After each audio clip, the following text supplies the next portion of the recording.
આજે જે આખા ગુજરાતમાં જે 2 દિવસથી ભારે વરસાદ થઈ રહ્યો છે અને પર્ટિક્યુલરલી જે આજે સવારથી જે સૌરાષ્ટ્રના અમુક ભાગોમાં જેવા મોરબી, રાજકોટ શહેર, જામનગર એ બધી બાજુમાં જે વરસાદ થઈ રહ્યો છે અને પર્ટિક્યુલરલી જે મોરબીનું જે મચ્છુ ડેમ છે એના બધા ગેટ જે છે ખોલવામાં જે આવ્યા છે, જેના લીધે જે માળિયાવાળો રોડ છે, જે સામખિયાળી જઈને જે અમદાવાદ હાઈવેવાળો રસ્તો છે, એ માળિયાના રોડ બંધ કરવામાં આવ્યો છે.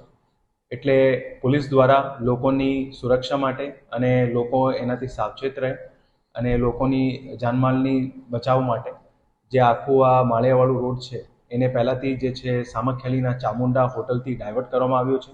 અને આ જે ડાયવર્ઝન આપવામાં આવ્યું છે, જે લોકોને અમદાવાદ જવાનું થતું હોય એ પાલનપુર, આડેસર ને આ બધું રસ્તો લઈને લોકો આરામથી એનાથી નીકળી શકે.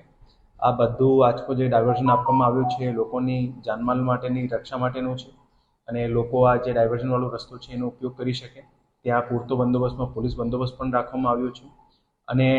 ત્યાં આશરે લગભગ 36 કલાક જેટલું સમય માટે જે છે આ ડાયવર્ઝન આપવામાં આવ્યું છે અને અત્યારને આગળની જે પરિસ્થિતિ રહેશે એ પરિસ્થિતિ પ્રમાણે જે છે પોલીસ દ્વારા આખા હાઈવેના સ્ટ્રેચ ઉપર જે છે બંદોબસ્ત રાખવામાં આવશે. ધન્યવાદ.